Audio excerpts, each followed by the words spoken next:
Rise and shine on Australia's Vision Christian Radio. You're waking up with Rise and Shine with Fel and Robbo for your Tuesday. And it's a Tuesday, which means we've got Tony Davenport down from the newsroom. Good morning, Tony. Good morning, Fel and Robbo. So good to have you here, Tony. And you got some good news for us, something that's happened over the weekend that we can celebrate. Yes. Now, we spoke about this a couple of weeks ago, about Dr. Joanna Howe, one of our most feisty pro-life activists around Australia.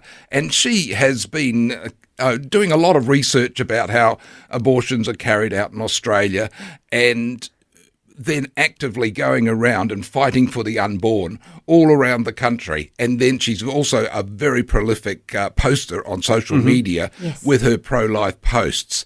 And a lot of the activists, the left-wing activists, didn't like this, and they complained to her university, the University of Adelaide. And the University of Adelaide conducted 6 investigations into her research and her social media actions. And none of them found that she had made any signs of misconduct at all. But despite that, they required her to undergo some corrective actions and like go into more training to prevent bias and to report to her superior regularly. And she didn't like this, and for obvious reasons. And so she appealed against this to the university, and they just ignored her appeals. So she took her case to the Fair Work Commission, and she has had a big victory there. The commissioner said that the university should stop all these all the corrective actions. They're gone. They've been lifted completely. Wonderful. There's an agreement on that, and there's some agreement about how they deal with such vexatious complaints before. We don't know the full details of that, but Joanna Howe has been cleared, and she can now go on to doing her normal research, doing her normal lecturing activities, a lot of which don't have anything to do with abortion law. She's mainly is a migration and labour law specialist, and is one of the most highly regarded in the country in that field.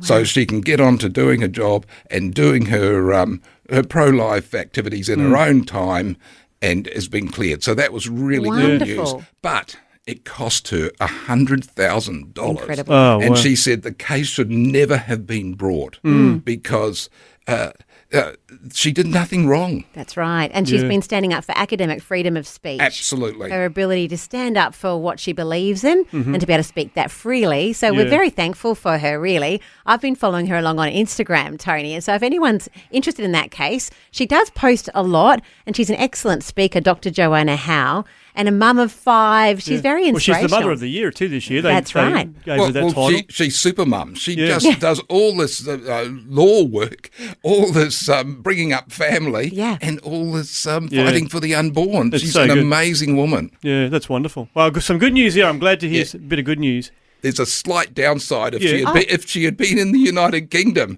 No, nothing about Australia. I think the Fair Work Commission did a fantastic job there. But an employment tribunal in England, they have been found to have bias on their panels when they assess Christian complaints, particularly relating to teachers or health workers who have been dismissed because of their Christian beliefs.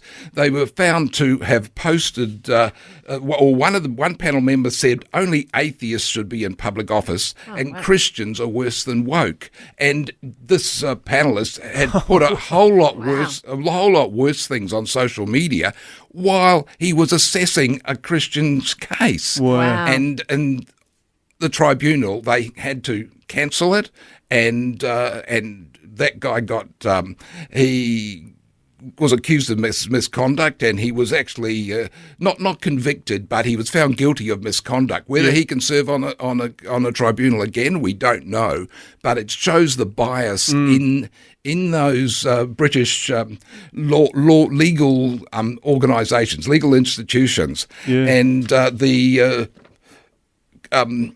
Christian Legal Centre, which fights for Christians in legal cases in England, it said a lack of training and scrutiny of the judges and panel members sitting on these important cases is absolutely dreadful and the tip of the iceberg of anti-Christian bias within the judiciary and trade unions in the UK. Wow. It shows an opportunity for prayer, doesn't it? As absolutely. we sit here this morning. Very blessed we're in Australia, So but a great opportunity to pray for our system and obviously that in the UK Yeah, as well. absolutely. Well, Tony, maybe you can wait around, have some more stories for us after this.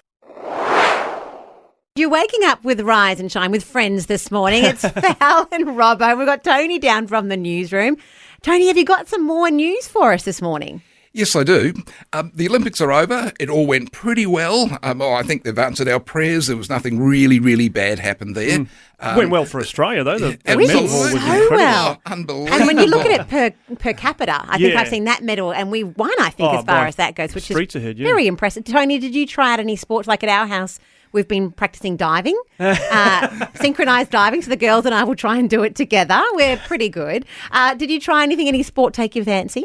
Yes, breakdancing. The break. Actually, we do need video of that. So I want to think see we that. might do it behind the, particularly in some of those moves. Okay, well, look, we might hold you to that, I Yeah. think. Robbo, would you do a sport if we did like some I certainly behind wouldn't do breakdance. I can assure you of that.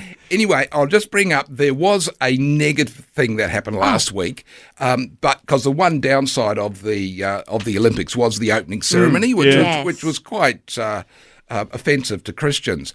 So a group called Citizen Go, they hired a bus last week and drove all around Paris for 10 hours. And this bus had stop attacks on Christians emblazoned all over it.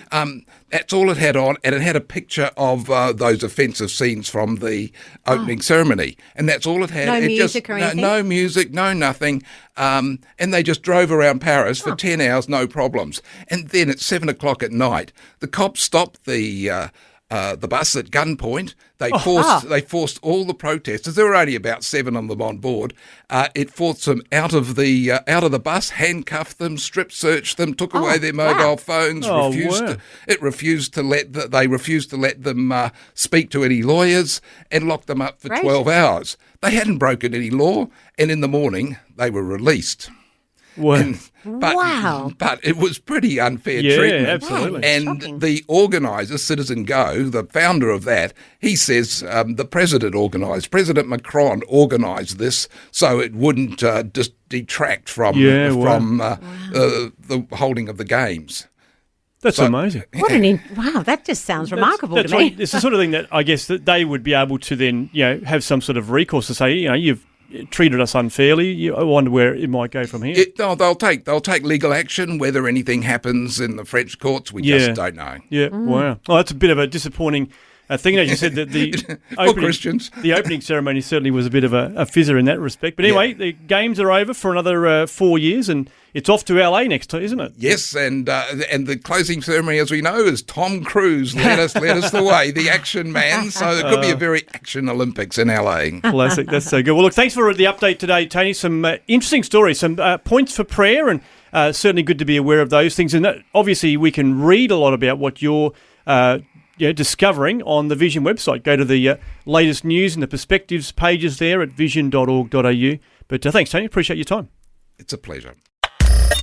Thanks for taking time to listen to this audio on demand from Vision Christian Media. To find out more about us, go to vision.org.au.